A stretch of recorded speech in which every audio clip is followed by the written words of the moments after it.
Hi, happy you're here. Get comfy and let's get started. Sit at My Grave, Season 2, Chapter 14. Good on you getting rid of him. In all my days, I've never met someone so rude, shouted the disgruntled voice. Likewise, I never met someone so slow, Arden muttered back at the older man as he exited the store. Your tag, please. Arden turned around, feeling the pressure of the hand on his shoulder. He glared up slightly towards his now ex-manager, Earl.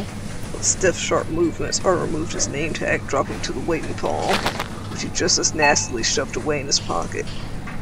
And a word of advice. Regardless if you work for me or someone else, you'll be around people. So it'll benefit you a lot to learn to work with and around them. Earl spoke sternly. There was a mix of advice in there somewhere, but Arden was frustrated. He was trying so hard to get to his goals, but every step forward, something was in his way. Arden started on his way back home. Gallon's recommended job was the one he kept the longest. The manager had given Arden a job there despite Gallon not being gone yet, just as a favor to him. He kept trying to get other jobs on the side, but over and over he was fired, or not even considered. Gallon had gently tried to tell him some of it was his fault, but Arden waved it off. It was so hard to get a job, much longer keep it. And just getting there cost money if he didn't just ask his mom or grandma to drive him there and back. Hi, sweetie, how's work? Riley asked once Arden walked through the front door. Annoying, Arden answered back briskly, moving to hang his coat up. He began walking towards where his mom was sitting down, about to ask what was for dinner, but soon his stride slowed to a stop. He opened his mouth to speak, but he got paused from the shock. There, next to Renly sat Amory. Arden swallowed stiffly, staring at her. The last real interaction he had with her was violent. She seemed so angry with him and his father. They didn't normally get along as it was, but that was a completely different situation. Hi, Arden. Amory greeted. Her demeanor was different. Didn't seem so bold. Her outfit matched her attitude as well. Her clothes seemed bulky, like she was hiding herself. She was still wearing Reed's coat.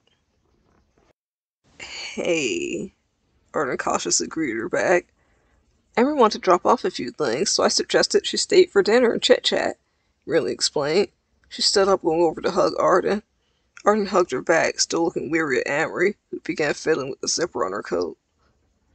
Oh, Arden, I brought something for you. Something Reed wanted you to have. It was pretty useless as it was, so I fixed it up, Amory announced. Riley sat back down next to her, after leading Arden closer as well. Here, Amory said, placing her balled-up fist over Arden's hand, dropping a key into it. Arden frowned at it, puzzled. He lifted it up, noticing it was attached to a chain. I made it into a necklace for you, Amory explained, seeing Arden's confusion. From what Amory told me, Reed was planning on having you come stay with him for a while after you graduated, Riley informed him, her voice getting a bit shaky in between explaining, as she stared at the key necklace. That was your key to the apartment, Amory told him. Arden kept his gaze on the item. They were arguing all the time, and Reed thought it was a good idea to move in together. He just didn't understand it, or him.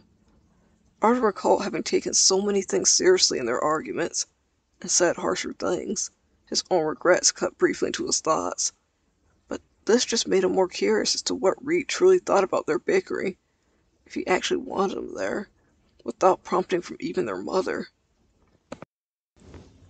I appreciate it, Arden answered, wonderment still in his otherwise solemn voice. Amory nodded, folding her arms as she looked back at Renly. I've been meaning to come over more often, but I had to deal with a lot of leftover things. The apartment, skipped the combo. Amory continued their discussion. Hearing Amory mention Reed's band sparked Arden's interest again. He wasn't sure if he was in the territory to ask her many questions, but he did listen attentively. Everyone's trying to do what they need to, but Skip the Convo was so much of a passion project, especially for Reed, and they were all best friends.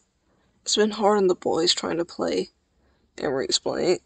Riley listened, nodding her head, feeling the pain in her heart. I hope you all take some time to slow down and figure out what you want. Don't make any quick decisions. I know Reed would want you all happy. Especially you, Amory, Rinley said, softly rubbing her shoulder. Amory gave her a bit of a side-eye before returning the gentle gesture, placing her hand over Rinley's. Thank you, Amory whispered. There's something I have that will help you a lot, too. Amory cleared her throat. She fished around in her pocket, taking out an envelope. Rinley took it, tilting her head in curiosity. The look on Amory's face urged her to open it.